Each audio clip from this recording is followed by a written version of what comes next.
উত্তৰ কামৰূপ জিলা অনুসূচিত জাতি ঐক্য মঞ্চৰ উদ্যোগত ভৈল্লাবাৰী মিলনজ্যোতি সংঘৰ সহযোগত ডক্টৰ বি.আৰ. আম্বেদকাৰৰ 134 সংখ্যক জন্ম জয়ন্তী উদযাপন।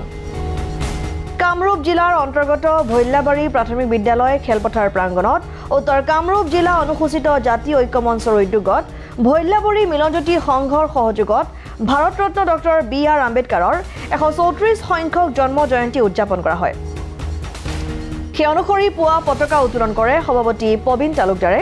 আম্বেদকাৰৰ প্ৰতিচ্ছবিত মাল্যাৰ্পণ কৰে সমাজ সেৱক মহিম মেধিয়ে। বন্তি প্ৰজ্বলন কৰে প্ৰতিদিন কাকতৰ ডিমুৰ সংবাদদাতা তৰণীচৰণ কলিতা, সন্দানন্দ দাস আৰু তাৰানাথ দাসে। ইয়াৰ পিছতে আম্বেদকাৰৰ জন্ম জয়ন্তী উদযাপন সমিতিৰ সভাপতি প্ৰবীণ তালুকদাৰৰ সভাপতিত্বত অনুষ্ঠিত হোৱা মুকলি সভাত দৰিদ্ৰ সীমাৰেখাৰ তলত বসবাস কৰা অৰ্থাৎ চাকৰিবিহীন পৰিয়ালৰ ৫ম শ্ৰেণীৰ পৰা 10ম শ্ৰেণীৰ ছাত্ৰ-ছাত্ৰীক বহি আৰু কলম বিতৰণ আৰু অৱসৰীপ্ৰাপ্ত বয়স্ক কৰ্মচাৰী আৰু বয়োজ্যেষ্ঠ ব্যক্তিক সম্বৰ্ধনা জনোৱা হয়।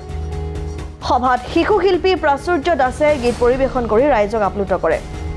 উক্ত সভাত সমাজকৰ্মী বিতুপন দাস, বিপুল দাস, চক্ৰধৰ দাস, বিনোদ মেধি, সনাতন দাস, সোণাৰাম দাস, শচীন দাস, মঞ্জু দাস, বিবেকানন্দ দাসকে প্ৰমুখ কৰি প্ৰায় সংখ্যক লোক উপস্থিত থাকে।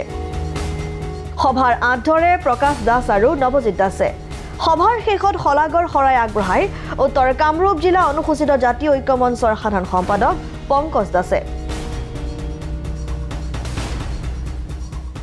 ভাৰতীয় সংবিধানত অনুসূচিত জাতিৰ বাবে ভালেমান সংৰক্ষিত কোটাৰ ব্যৱস্থা কৰিছে। তাৰ কাৰণে লোকসকল জীয়াই থকাত সুবিধা আছে, ভালেমান সা সুবিধা গ্ৰহণ কৰাত সুবিধা আছে। গতিকে আমি ক'ব পাৰোঁ যে আম্বেদকাৰ অনুসূচিত জাতিৰ বাবে এজন ভগৱান বা আমাৰ এজন পিতৃ। গতিকে আমি তেখেতৰ জন্মতিথিটো প্ৰতি বছৰে পালন কৰি আহিছোঁ। এইবাৰো আমি ভৈল্লাবাৰীত পালন কৰিছোঁ। আম্বেদকাৰে এষাৰ কথা কৈছিল যে শিক্ষিত হোৱা আৰু নিজৰ অধিকাৰৰ কাৰণে সংগ্ৰাম কৰি আগুৱাই যোৱা, নিজৰ অধিকাৰ সাব্যস্ত কৰা। আৰু তাৰ কাৰণে ইতিমধ্যে আমি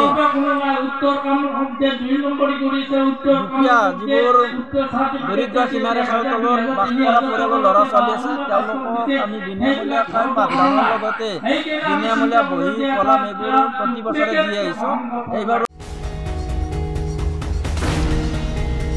হাজোৰ পৰা অনামিকা কলিতাৰ ৰিপৰ্ট, ডেমক্ৰেটিক আছাম।